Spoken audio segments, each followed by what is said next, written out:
Okay, hello and welcome everyone. Welcome to JFD Brokers Traders Espresso with me, Darius Luchauskas. Today's the 1st of August 2018, so welcome everyone. Welcome to this last summer month. But in today's morning session, we're going to have a look at a few instruments. But before we do that, let's quickly have a read through our risk disclaimers. So the first one actually I want to read out is the risk warning. So this is in line with the ESMA regulations. So the CFDs are complex instruments and come with a high risk of losing money rapidly due to leverage. 75% of retail investors accounts lose money when trading CFDs with the company. You should consider whether you understand how CFDs work and whether you can afford to take the high risk of losing your money. And of course, the other risk disclaimer. So the content of this webinar does not constitute investment advice or investment recommendation, and does not in any way constitute an invitation to acquire any financial instrument or product. So, as always, a few seconds for you to read the rest, and we can continue.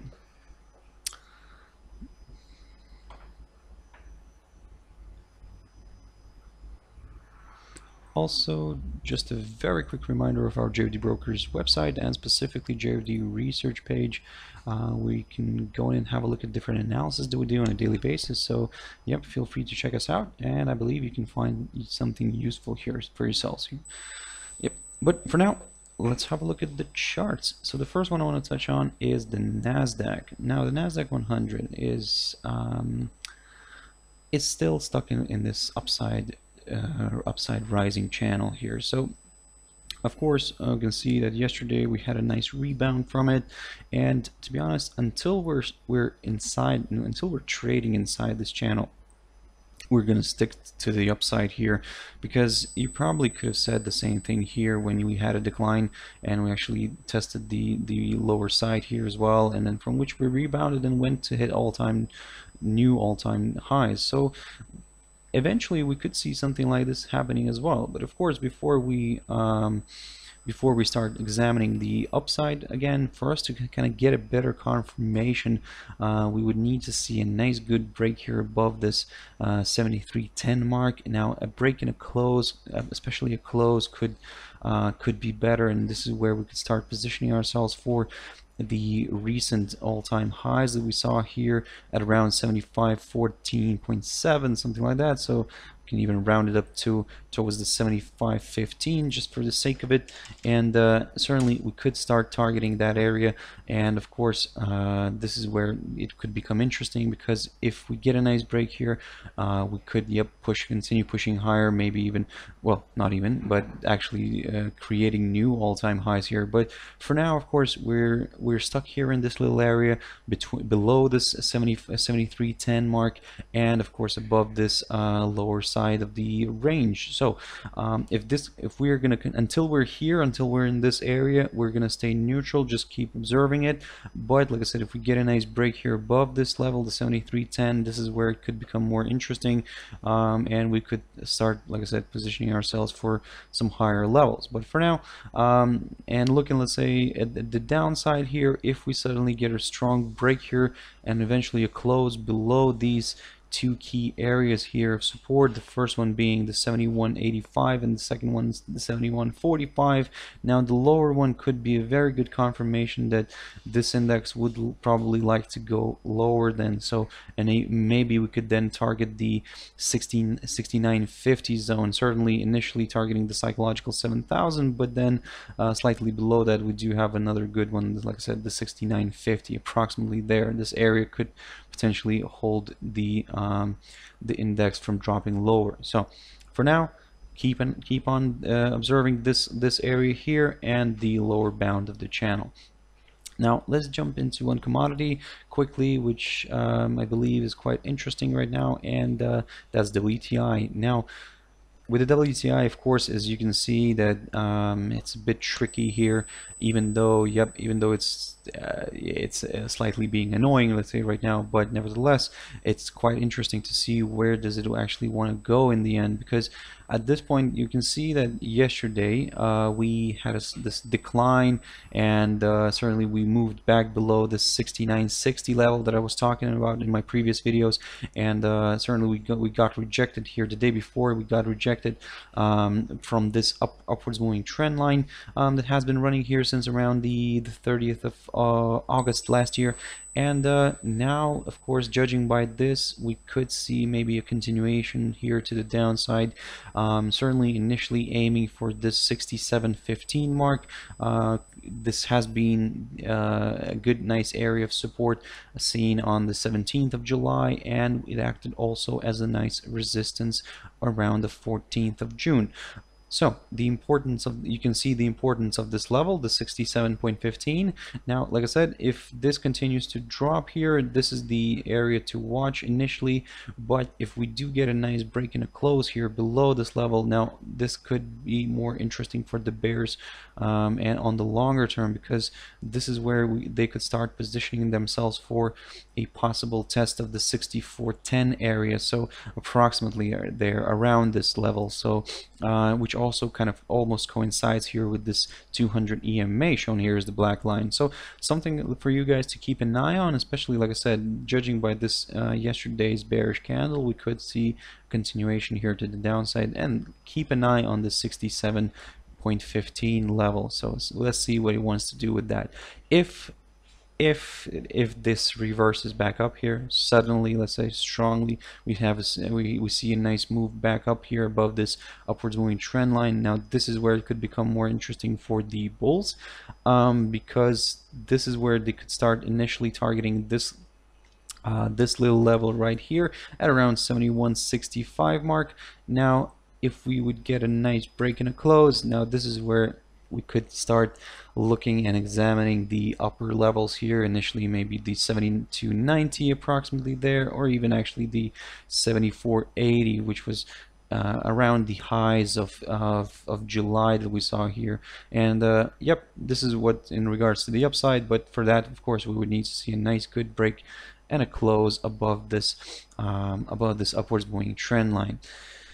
Okay, let's jump into, actually, before we jump into a currency pair, I really wanted to touch on one crypto that probably we don't look at very often, but still it's classed as one of the important ones, one of the most traded ones, and that's Ethereum. Now, as you can see by this picture, by this daily picture here, we are kind of moving lower, but actually we're moving lower above the above this downwards moving resistance line, this strong long-term downwards moving resistance line that has been running since around the 13th of January this year.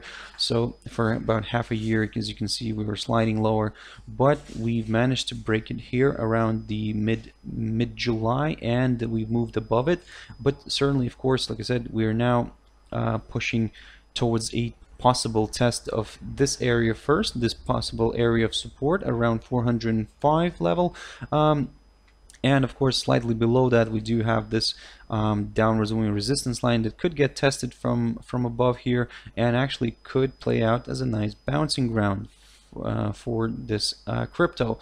Let me just put in narrow here, so in order to kind of mark this potential move. So something like this could be possible. Certainly, of course, if, let's say, another possible scenario here could be that we could rebound from the 405 mark, push a little bit higher, and then drop again below the 405, move towards this a test of this downwards moving resistance line from above, and also at the same time we could test this next area of potential support at around 660 levels. So which can see that it was marked by the lows that we saw here in April, and that was approximately the lowest point here in April. So basically, this is planning out to be as nice possible long trade, but for now, of course, we need to see a good confirmation first. Confirmation would be a nice rejection either from this 405 mark, or actually a rejection then from the 360 level. So keep an eye on it, but if you want to play this very carefully, let's say, and very cautiously, then probably Certainly you could enter a position here somewhere above this area here, above the 515, which was marked here by the highs that we saw around the 18th of July. And this is where you could position yourselves for a possible move higher here. Now the next potential level to watch here could be this one here at around 630 level. So this is what's in regards to Ethereum. Certainly, like I said, I do apologize if not a lot of you trade this one, but nevertheless, and because, well, we really cannot exclude the cryptos now from our lives, and we need to kind of just at least have a look at them, what's happening with them. So okay, let's jump into another currency pair quickly here, and that's CAD yen, the one that I really want to show you. And we have now made a nice move here yesterday. As you can see, the strong bullish candle that has formed, and we managed to break this key area of resistance at around 85.75 mark. And certainly now the momentum seems to be more to the upside, where we could continue pushing higher. Maybe we could see a bit of retracement, maybe back towards this 85.75, and then a move back up here, and where we could potentially test the 87.100. Now this level acted as a very nice area of resistance here at around the 22nd of May, which could play out this time again. But if that doesn't hold this time, well, I mean, keep an eye on other slightly higher levels. A good one to watch could be this one at around 87.80 mark. Just let me adjust this quickly.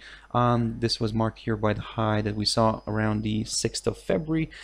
So this could play out nicely as well. But of course, before we start considering that level, we need to see first what it wants to do with this one, with the 87.100. Certainly this is the first potential area of resistance that we're going to be targeting. But let's say if this suddenly drops below this level here again, if the pair drops below the 85.75 mark, now certainly do be very careful still, because we could maybe drop a little bit lower. We could test this 200 EMA here, shown as the black line on the daily chart, and but nevertheless we are above this upwards moving support line here, and this is what could potentially hold down, hold the rate from dropping lower.